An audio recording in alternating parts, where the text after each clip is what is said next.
ರಚನೆ ಮಾಡುವಲ್ಲಿ ರಾಜ್ಯಪಾಲರ ಪಾತ್ರ ಏನು ಅಂತ ಸಚಿವ ಪ್ರಿಯಾಂಕ್ ಖರ್ಗೆ ಪ್ರಶ್ನೆ ಮಾಡಿದ್ದಾರೆ.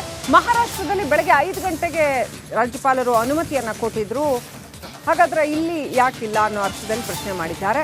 ಮಹಾರಾಷ್ಟ್ರದಲ್ಲಿ ಆ ಥರ ಬೆಳಗ್ಗೆ 5 ಗಂಟೆಗೆ ಅನುಮತಿ ಕೊಟ್ಟಿದ್ರಲ್ವಾ, ಅದು ಯಾವ ಕಾನೂನಿನ ಅಡಿಯಲ್ಲಿ ಕೊಟ್ಟಿದ್ರು ಅಂತ ಬೆಂಗಳೂರಿನಲ್ಲಿ ಸಚಿವ ಪ್ರಿಯಾಂಕ್ ಖರ್ಗೆ ಪ್ರಶ್ನೆ ಮಾಡಿದ್ದಾರೆ. ಕರ್ನಾಟಕದಲ್ಲಿ ಏನಾಯಿತು ಅಂತ ತಮಗೆಲ್ರಿಗೂ ಗೊತ್ತಿದೆ ಅನ್ನೋದನ್ನು ಹೇಳಿದ್ದಾರೆ. ಸೇಫ್ ಗಾರ್ಡ್ ಮಾಡಲಿಕ್ಕೆ ನೋಡಿ, ಒಂದು ಐಡಿಯಾಲಜಿಯನ್ನು ನಾವು ಸೇಫ್ ಗಾರ್ಡ್ ಮಾಡಲಿಕ್ಕೆ ಪ್ರಯತ್ನವನ್ನು ನಾವು ಮಾಡ್ತಾ ಇದ್ದೀವಿ. ಈಗ ಅದನ್ನು ಅರ್ಥ ಮಾಡ್ಕೋಬೇಕಲ್ಲ, you have to keep BJP and their allies at ಬೇ.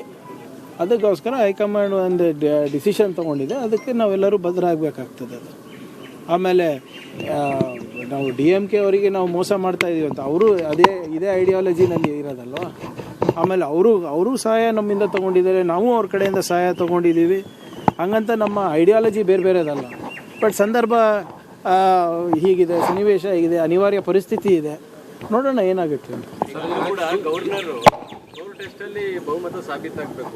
ಇಲ್ಲೇ ನೀವು ಬಹುಮತದ ಸಂಖ್ಯೆ ಸಹಿ ತೋರಿಸಿ ಅಂತ ನೋಡಿ, ಗವರ್ನರ್ಸ್ಗಳು ಪಾತ್ರ ಹೇಗಿದೆ ತಮಿಳುನಾಡು, ಕೇರಳ, ಕರ್ನಾಟಕ ಮತ್ತು ಎಲ್ಲೆಲ್ಲಿ ವಿರೋಧ ಪಕ್ಷದಲ್ಲಿ ಇದೆ ನೋಡಿದೆ. ಈಗ ನಿಮ್ಗೆ ಮರ್ತೋಗ್ಬಿಟ್ರ, ಮಹಾರಾಷ್ಟ್ರದಲ್ಲಿ ಬೆಳಿಗ್ಗೆ 5 ಗಂಟೆಗೆ ಪ್ರಮಾಣ ವಚನ ಕೊಟ್ಟಿದ್ರಲ್ಲ, ಅದ್ಯಾವ ಕಾನೂನು ಅಡಿನಲ್ಲಿ ಕೊಟ್ಟಿದ್ರು? ಬೆಳಿಗ್ಗೆ 5 ಗಂಟೆಗೆ ಪ್ರಮಾಣ ವಚನ ಕೊಟ್ಟಿದ್ರಲ್ಲ. ಇಲ್ಲಿ ಕರ್ನಾಟಕದಲ್ಲಿ ಏನಾಯಿತು ತಮಗೆಲ್ಲರಿಗೂ ಗೊತ್ತಿದೆ. ಕೇರಳನಲ್ಲಿ ಯಾವ ರೀತಿ ಗವರ್ನರ್ಸ್ ವರ್ತನೆ ಮಾಡಿದ್ದಾರೆ ಗೊತ್ತಿದೆ. ಈಗ ಕೆಲವು ರಾಜ್ಯಗಳಲ್ಲಿ ಗವರ್ನರ್ ಕಚೇರಿ, BJP ಕಚೇರಿ, RSS ಕಚೇರಿಗಳಿಗೆ ವ್ಯತ್ಯಾಸನೇ ಇಲ್ಲ. ಡೈರೆಕ್ಷನ್ಸ್ ಏನು ಬರ್ತದೆ ಮೇಲಿಂದ ಅದೇ ಫಾಲೋ ಆಗೋದು. ನೋಡಿ, ರಚನೆ ಮಾಡುವಲ್ಲಿ ರಾಜ್ಯಪಾಲರ ಪಾತ್ರ ಏನು ಅಂತ ಸಚಿವ ಪ್ರಿಯಾಂಕ್ ಖರ್ಗೆ ಪ್ರಶ್ನೆ ಮಾಡಿದ್ದಾರೆ. ಮಹಾರಾಷ್ಟ್ರದಲ್ಲಿ ಬೆಳಗ್ಗೆ 5 ಗಂಟೆಗೆ ರಾಜ್ಯಪಾಲರು ಅನುಮತಿಯನ್ನ ಕೊಟ್ಟಿದ್ರು, ಹಾಗಾದ್ರೆ ಇಲ್ಲಿ ಯಾಕಿಲ್ಲ ಅನ್ನೋ ಅರ್ಥದಲ್ಲಿ ಪ್ರಶ್ನೆ ಮಾಡಿದ್ದಾರೆ. ಮಹಾರಾಷ್ಟ್ರದಲ್ಲಿ ಆ ಥರ ಬೆಳಗ್ಗೆ 5 ಗಂಟೆಗೆ ಅನುಮತಿ ಕೊಟ್ಟಿದ್ರಲ್ವಾ, ಅದು ಯಾವ ಕಾನೂನಿನ ಅಡಿಯಲ್ಲಿ ಕೊಟ್ಟಿದ್ರು ಅಂತ ಬೆಂಗಳೂರಿನಲ್ಲಿ ಸಚಿವ ಪ್ರಿಯಾಂಕ್ ಖರ್ಗೆ ಪ್ರಶ್ನೆ ಮಾಡಿದ್ದಾರೆ.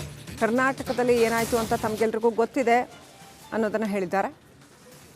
ಸೇಫ್ ಗಾರ್ಡ್ ಮಾಡಲಿಕ್ಕೆ ನೋಡಿ, ಒಂದು ಐಡಿಯಾಲಜಿಯನ್ನು ನಾವು ಸೇಫ್ ಗಾರ್ಡ್ ಮಾಡಲಿಕ್ಕೆ ಪ್ರಯತ್ನವನ್ನು ನಾವು ಮಾಡ್ತಾ ಇದ್ದೀವಿ. ಈಗ ಅದನ್ನು ಅರ್ಥ ಮಾಡ್ಕೋಬೇಕಲ್ಲ, you have to keep BJP and their allies at ಬೇ.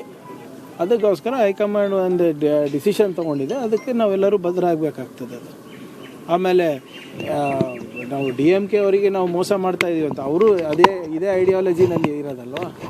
ಆಮೇಲೆ ಅವರು ಸಹಾಯ ನಮ್ಮಿಂದ ತೊಗೊಂಡಿದ್ದಾರೆ, ನಾವು ಅವ್ರ ಕಡೆಯಿಂದ ಸಹಾಯ ತೊಗೊಂಡಿದ್ದೀವಿ. ಹಂಗಂತ ನಮ್ಮ ಐಡಿಯಾಲಜಿ ಬೇರೆ ಬೇರೆದಲ್ಲ. ಬಟ್ ಸಂದರ್ಭ ಹೀಗಿದೆ, ಸನ್ನಿವೇಶ ಹೀಗಿದೆ, ಅನಿವಾರ್ಯ ಪರಿಸ್ಥಿತಿ ಇದೆ. ನೋಡೋಣ ಏನಾಗುತ್ತೆ ಅಂತ. ಇಲ್ಲೇ ನೀವು ಬಹುಮತದ ಸಂಖ್ಯೆ ಸಹಿ ತೋರಿಸಿ ಅಂತ ನೋಡಿ, ಗವರ್ನರ್ಸ್ಗಳು ಪಾತ್ರ ಹೇಗಿದೆ ತಮಿಳುನಾಡು, ಕೇರಳ, ಕರ್ನಾಟಕ ಮತ್ತು ಎಲ್ಲೆಲ್ಲಿ ವಿರೋಧ ಪಕ್ಷದಲ್ಲಿ ಇದೆ ನೋಡಿದೆ. ಈಗ ನಿಮ್ಗೆ ಮರ್ತೋಗ್ಬಿಟ್ರ, ಮಹಾರಾಷ್ಟ್ರದಲ್ಲಿ ಬೆಳಿಗ್ಗೆ 5 ಗಂಟೆಗೆ ಪ್ರಮಾಣ ವಚನ ಕೊಟ್ಟಿದ್ರಲ್ಲ, ಅದ್ಯಾವ ಕಾನೂನು ಅಡಿನಲ್ಲಿ ಕೊಟ್ಟಿದ್ರು? ಬೆಳಿಗ್ಗೆ 5 ಗಂಟೆಗೆ ಪ್ರಮಾಣ ವಚನ ಕೊಟ್ಟಿದ್ರಲ್ಲ. ಇಲ್ಲಿ ಕರ್ನಾಟಕದಲ್ಲಿ ಏನಾಯಿತು ತಮಗೆಲ್ಲರಿಗೂ ಗೊತ್ತಿದೆ. ಕೇರಳನಲ್ಲಿ ಯಾವ ರೀತಿ ಗವರ್ನರ್ಸ್ ವರ್ತನೆ ಮಾಡಿದ್ದಾರೆ ಗೊತ್ತಿದೆ.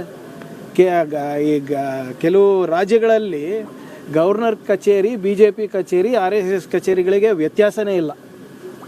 ಡೈರೆಕ್ಷನ್ಸ್ ಏನು ಬರ್ತದೆ ಮೇಲಿಂದ ಅದೇ ಫಾಲೋ ಆಗೋದು. ನೋಡಿ, ರಚನೆ ಮಾಡುವಲ್ಲಿ ರಾಜ್ಯಪಾಲರ ಪಾತ್ರ ಏನು ಅಂತ ಸಚಿವ ಪ್ರಿಯಾಂಕ್ ಖರ್ಗೆ ಪ್ರಶ್ನೆ ಮಾಡಿದ್ದಾರೆ. ಮಹಾರಾಷ್ಟ್ರದಲ್ಲಿ ಬೆಳಗ್ಗೆ 5 ಗಂಟೆಗೆ ರಾಜ್ಯಪಾಲರು ಅನುಮತಿಯನ್ನ ಕೊಟ್ಟಿದ್ರು, ಹಾಗಾದ್ರೆ ಇಲ್ಲಿ ಯಾಕಿಲ್ಲ ಅನ್ನೋ ಅರ್ಥದಲ್ಲಿ ಪ್ರಶ್ನೆ ಮಾಡಿದ್ದಾರೆ. ಮಹಾರಾಷ್ಟ್ರದಲ್ಲಿ ಆ ಥರ ಬೆಳಗ್ಗೆ 5 ಗಂಟೆಗೆ ಅನುಮತಿ ಕೊಟ್ಟಿದ್ರಲ್ವಾ, ಅದು ಯಾವ ಕಾನೂನಿನ ಅಡಿಯಲ್ಲಿ ಕೊಟ್ಟಿದ್ರು ಅಂತ ಬೆಂಗಳೂರಿನಲ್ಲಿ ಸಚಿವ ಪ್ರಿಯಾಂಕ್ ಖರ್ಗೆ ಪ್ರಶ್ನೆ ಮಾಡಿದ್ದಾರೆ. ಕರ್ನಾಟಕದಲ್ಲಿ ಏನಾಯಿತು ಅಂತ ತಮಗೆಲ್ರಿಗೂ ಗೊತ್ತಿದೆ ಅನ್ನೋದನ್ನು ಹೇಳಿದ್ದಾರೆ. ಸೇಫ್ ಗಾರ್ಡ್ ಮಾಡಲಿಕ್ಕೆ ನೋಡಿ, ಒಂದು ಐಡಿಯಾಲಜಿಯನ್ನು ನಾವು ಸೇಫ್ ಗಾರ್ಡ್ ಮಾಡಲಿಕ್ಕೆ ಪ್ರಯತ್ನವನ್ನು ನಾವು ಮಾಡ್ತಾ ಇದ್ದೀವಿ. ಈಗ ಅದನ್ನು ಅರ್ಥ ಮಾಡ್ಕೋಬೇಕಲ್ಲ, you have to keep BJP and their allies at bay. ಅದಕ್ಕೋಸ್ಕರ ಹೈಕಮಾಂಡ್ ಒಂದು ಡಿಸಿಷನ್ ತೊಗೊಂಡಿದೆ, ಅದಕ್ಕೆ ನಾವೆಲ್ಲರೂ ಬದ್ಧರಾಗಬೇಕಾಗ್ತದೆ. ಅದು ಆಮೇಲೆ ನಾವು DMK ಅವರಿಗೆ ನಾವು ಮೋಸ ಮಾಡ್ತಾ ಇದ್ದೀವಿ ಅಂತ ಅವರು ಇದೇ ಐಡಿಯಾಲಜಿನಲ್ಲಿ ಇರೋದಲ್ವ. ಆಮೇಲೆ ಅವರು ಸಹಾಯ ನಮ್ಮಿಂದ ತೊಗೊಂಡಿದ್ದಾರೆ, ನಾವು ಅವ್ರ ಕಡೆಯಿಂದ ಸಹಾಯ ತೊಗೊಂಡಿದ್ದೀವಿ. ಹಂಗಂತ ನಮ್ಮ ಐಡಿಯಾಲಜಿ ಬೇರೆ ಬೇರೆದಲ್ಲ. ಬಟ್ ಸಂದರ್ಭ ಹೀಗಿದೆ, ಸನ್ನಿವೇಶ ಹೀಗಿದೆ, ಅನಿವಾರ್ಯ ಪರಿಸ್ಥಿತಿ ಇದೆ, ನೋಡೋಣ ಏನಾಗುತ್ತೆ ಅಂತ. ಇಲ್ಲೇ ನೀವು ಬಹುಮತದ ಸಂಖ್ಯೆ ಸಹಿ ತೋರಿಸಿ ಅಂತ ನೋಡಿ, ಗವರ್ನರ್ಸ್ಗಳು ಪಾತ್ರ ಹೇಗಿದೆ ತಮಿಳುನಾಡು, ಕೇರಳ, ಕರ್ನಾಟಕ ಮತ್ತು ಎಲ್ಲೆಲ್ಲಿ ವಿರೋಧ ಪಕ್ಷದಲ್ಲಿ ಇದೆ ನೋಡಿದೆ. ಈಗ ನಿಮ್ಗೆ ಮರ್ತೋಗ್ಬಿಟ್ರ, ಮಹಾರಾಷ್ಟ್ರದಲ್ಲಿ ಬೆಳಿಗ್ಗೆ 5 ಗಂಟೆಗೆ ಪ್ರಮಾಣ ವಚನ ಕೊಟ್ಟಿದ್ರಲ್ಲ, ಅದ್ಯಾವ ಕಾನೂನು ಅಡಿನಲ್ಲಿ ಕೊಟ್ಟಿದ್ರು? ಬೆಳಿಗ್ಗೆ 5 ಗಂಟೆಗೆ ಪ್ರಮಾಣ ವಚನ ಕೊಟ್ಟಿದ್ರಲ್ಲ. ಇಲ್ಲಿ ಕರ್ನಾಟಕದಲ್ಲಿ ಏನಾಯಿತು ತಮಗೆಲ್ಲರಿಗೂ ಗೊತ್ತಿದೆ. ಕೇರಳನಲ್ಲಿ ಯಾವ ರೀತಿ ಗವರ್ನರ್ಸ್ ವರ್ತನೆ ಮಾಡಿದ್ದಾರೆ ಗೊತ್ತಿದೆ. ಈಗ ಕೆಲವು ರಾಜ್ಯಗಳಲ್ಲಿ ಗವರ್ನರ್ ಕಚೇರಿ, BJP ಕಚೇರಿ, RSS ಕಚೇರಿಗಳಿಗೆ ವ್ಯತ್ಯಾಸನೇ ಇಲ್ಲ. ಡೈರೆಕ್ಷನ್ಸ್ ಏನು ಬರ್ತದೆ ಮೇಲಿಂದ ಅದೇ ಫಾಲೋ ಆಗೋದು. ನೋಡಿ, ಸರ್ಕಾರ ರಚನೆ ಮಾಡುವಲ್ಲಿ ರಾಜ್ಯಪಾಲರ ಪಾತ್ರ ಏನು ಅಂತ ಸಚಿವ ಪ್ರಿಯಾಂಕ್ ಖರ್ಗೆ ಪ್ರಶ್ನೆ ಮಾಡಿದ್ದಾರೆ. ಮಹಾರಾಷ್ಟ್ರದಲ್ಲಿ ಬೆಳಗ್ಗೆ 5 ಗಂಟೆಗೆ ರಾಜ್ಯಪಾಲರು ಅನುಮತಿಯನ್ನ ಕೊಟ್ಟಿದ್ರು, ಹಾಗಾದ್ರೆ ಇಲ್ಲಿ ಯಾಕಿಲ್ಲ ಅನ್ನೋ ಅರ್ಥದಲ್ಲಿ ಪ್ರಶ್ನೆ ಮಾಡಿದ್ದಾರೆ. ಮಹಾರಾಷ್ಟ್ರದಲ್ಲಿ ಆ ಥರ ಬೆಳಗ್ಗೆ 5 ಗಂಟೆಗೆ ಅನುಮತಿ ಕೊಟ್ಟಿದ್ದಾರಲ್ವಾ, ಅದು ಯಾವ ಕಾನೂನಿನ ಅಡಿಯಲ್ಲಿ ಕೊಟ್ಟಿದ್ರು ಅಂತ ಬೆಂಗಳೂರಿನಲ್ಲಿ ಸಚಿವ ಪ್ರಿಯಾಂಕ್ ಖರ್ಗೆ ಪ್ರಶ್ನೆ ಮಾಡಿದ್ದಾರೆ. ಕರ್ನಾಟಕದಲ್ಲಿ ಏನಾಯಿತು ಅಂತ ತಮಗೆಲ್ರಿಗೂ ಗೊತ್ತಿದೆ ಅನ್ನೋದನ್ನು ಹೇಳಿದ್ದಾರೆ. ಸೇಫ್ ಗಾರ್ಡ್ ಮಾಡಲಿಕ್ಕೆ ನೋಡಿ, ಒಂದು ಐಡಿಯಾಲಜಿಯನ್ನು ನಾವು ಸೇಫ್ ಗಾರ್ಡ್ ಮಾಡಲಿಕ್ಕೆ ಪ್ರಯತ್ನವನ್ನು ನಾವು ಮಾಡ್ತಾ ಇದ್ದೀವಿ. ಈಗ ಅದನ್ನು ಅರ್ಥ ಮಾಡ್ಕೋಬೇಕಲ್ಲ. You have to keep BJP and their allies at bay. ಅದಕ್ಕೋಸ್ಕರ ಹೈಕಮಾಂಡ್ ಒಂದು ಡಿಸಿಷನ್ ತೊಗೊಂಡಿದೆ, ಅದಕ್ಕೆ ನಾವೆಲ್ಲರೂ ಬದ್ಧರಾಗಬೇಕಾಗ್ತದೆ. ಅದು ಆಮೇಲೆ ನಾವು DMK ಅವರಿಗೆ ನಾವು ಮೋಸ ಮಾಡ್ತಾ ಇದ್ದೀವಿ ಅಂತ ಅವರು ಇದೇ ಐಡಿಯಾಲಜಿನಲ್ಲಿ ಇರೋದಲ್ವ. ಆಮೇಲೆ ಅವರು ಸಹಾಯ ನಮ್ಮಿಂದ ತೊಗೊಂಡಿದ್ದಾರೆ, ನಾವು ಅವ್ರ ಕಡೆಯಿಂದ ಸಹಾಯ ತೊಗೊಂಡಿದ್ದೀವಿ. ಹಂಗಂತ ನಮ್ಮ ಐಡಿಯಾಲಜಿ ಬೇರೆ ಬೇರೆದಲ್ಲ. ಬಟ್ ಸಂದರ್ಭ ಹೀಗಿದೆ, ಸನ್ನಿವೇಶ ಹೀಗಿದೆ, ಅನಿವಾರ್ಯ ಪರಿಸ್ಥಿತಿ ಇದೆ, ನೋಡೋಣ ಏನಾಗುತ್ತೆ ಅಂತ. ಇಲ್ಲೇ ನೀವು ಬಹುಮತದ ಸಂಖ್ಯೆ ಸಹಿ ತೋರಿಸಿ ಅಂತ ನೋಡಿ, ಗವರ್ನರ್ಸ್ಗಳು ಪಾತ್ರ ಹೇಗಿದೆ ತಮಿಳುನಾಡು, ಕೇರಳ, ಕರ್ನಾಟಕ ಮತ್ತು ಎಲ್ಲೆಲ್ಲಿ ವಿರೋಧ ಪಕ್ಷದಲ್ಲಿ ಇದೆ ನೋಡಿದೆ. ಈಗ ನಿಮ್ಗೆ ಮರ್ತೋಗ್ಬಿಟ್ರ, ಮಹಾರಾಷ್ಟ್ರದಲ್ಲಿ ಬೆಳಿಗ್ಗೆ 5 ಗಂಟೆಗೆ ಪ್ರಮಾಣ ವಚನ ಕೊಟ್ಟಿದ್ರಲ್ಲ, ಅದ್ಯಾವ ಕಾನೂನು ಅಡಿನಲ್ಲಿ ಕೊಟ್ಟಿದ್ರು? ಬೆಳಿಗ್ಗೆ 5 ಗಂಟೆಗೆ ಪ್ರಮಾಣ ವಚನ ಕೊಟ್ಟಿದ್ರಲ್ಲ. ಇಲ್ಲಿ ಕರ್ನಾಟಕದಲ್ಲಿ ಏನಾಯಿತು ತಮಗೆಲ್ಲರಿಗೂ ಗೊತ್ತಿದೆ.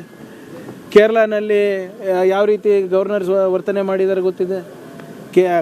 ಈಗ ಕೆಲವು ರಾಜ್ಯಗಳಲ್ಲಿ ಗವರ್ನರ್ ಕಚೇರಿ, BJP ಕಚೇರಿ, RSS ಕಚೇರಿಗಳಿಗೆ ವ್ಯತ್ಯಾಸನೇ ಇಲ್ಲ. ಡೈರೆಕ್ಷನ್ಸ್ ಏನು ಬರ್ತದೆ ಮೇಲಿಂದ ಅದೇ ಫಾಲೋ ಆಗೋದು. ನೋಡಿ, ಸರ್ಕಾರ ರಚನೆ ಮಾಡುವಲ್ಲಿ ರಾಜ್ಯಪಾಲರ ಪಾತ್ರ ಏನು ಅಂತ ಸಚಿವ ಪ್ರಿಯಾಂಕ್ ಖರ್ಗೆ ಪ್ರಶ್ನೆ ಮಾಡಿದ್ದಾರೆ. ಮಹಾರಾಷ್ಟ್ರದಲ್ಲಿ ಬೆಳಗ್ಗೆ 5 ಗಂಟೆಗೆ ರಾಜ್ಯಪಾಲರು ಅನುಮತಿಯನ್ನ ಕೊಟ್ಟಿದ್ರು, ಹಾಗಾದ್ರೆ ಇಲ್ಲಿ ಯಾಕಿಲ್ಲ ಅನ್ನೋ ಅರ್ಥದಲ್ಲಿ ಪ್ರಶ್ನೆ ಮಾಡಿದ್ದಾರೆ. ಮಹಾರಾಷ್ಟ್ರದಲ್ಲಿ ಆ ಥರ ಬೆಳಗ್ಗೆ 5 ಗಂಟೆಗೆ ಅನುಮತಿ ಕೊಟ್ಟಿದ್ದಾರಲ್ವಾ, ಅದು ಯಾವ ಕಾನೂನಿನ ಅಡಿಯಲ್ಲಿ ಕೊಟ್ಟಿದ್ರು ಅಂತ ಬೆಂಗಳೂರಿನಲ್ಲಿ ಸಚಿವ ಪ್ರಿಯಾಂಕ್ ಖರ್ಗೆ ಪ್ರಶ್ನೆ ಮಾಡಿದ್ದಾರೆ. ಕರ್ನಾಟಕದಲ್ಲಿ ಏನಾಯಿತು ಅಂತ ತಮಗೆಲ್ರಿಗೂ ಗೊತ್ತಿದೆ ಅನ್ನೋದನ್ನು ಹೇಳಿದ್ದಾರೆ. ಸೇಫ್ ಗಾರ್ಡ್ ಮಾಡಲಿಕ್ಕೆ ನೋಡಿ, ಒಂದು ಐಡಿಯಾಲಜಿಯನ್ನು ನಾವು ಸೇಫ್ ಗಾರ್ಡ್ ಮಾಡಲಿಕ್ಕೆ ಪ್ರಯತ್ನವನ್ನು ನಾವು ಮಾಡ್ತಾ ಇದ್ದೀವಿ.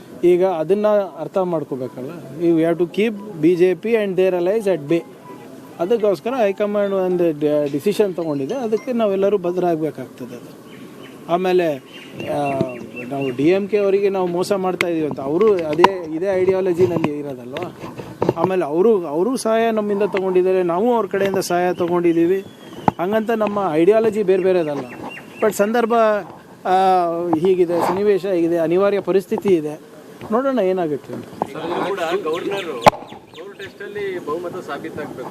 ಇಲ್ಲೇ ನೀವು ಬಹುಮತದ ಸಂಖ್ಯೆ ಸಹಿ ತೋರಿಸಿ ಅಂತ ನೋಡಿ, ಗವರ್ನರ್ಸ್ಗಳು ಪಾತ್ರ ಹೇಗಿದೆ ತಮಿಳುನಾಡು, ಕೇರಳ, ಕರ್ನಾಟಕ ಮತ್ತು ಎಲ್ಲೆಲ್ಲಿ ವಿರೋಧ ಪಕ್ಷದಲ್ಲಿ ಇದೆ ನೋಡಿದೆ. ಈಗ ನಿಮ್ಗೆ ಮರ್ತೋಗ್ಬಿಟ್ರ, ಮಹಾರಾಷ್ಟ್ರದಲ್ಲಿ ಬೆಳಿಗ್ಗೆ 5 ಗಂಟೆಗೆ ಪ್ರಮಾಣ ವಚನ ಕೊಟ್ಟಿದ್ರಲ್ಲ, ಅದ್ಯಾವ ಕಾನೂನು ಅಡಿನಲ್ಲಿ ಕೊಟ್ಟಿದ್ರು?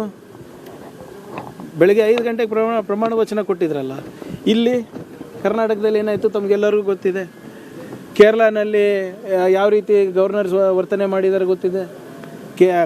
ಈಗ ಕೆಲವು ರಾಜ್ಯಗಳಲ್ಲಿ ಗವರ್ನರ್ ಕಚೇರಿ, BJP ಕಚೇರಿ, RSS ಕಚೇರಿಗಳಿಗೆ ವ್ಯತ್ಯಾಸನೇ ಇಲ್ಲ. ಡೈರೆಕ್ಷನ್ಸ್ ಏನು ಬರ್ತದೆ ಮೇಲಿಂದ ಅದೇ ಫಾಲೋ ಆಗೋದು. ನೋಡಿ,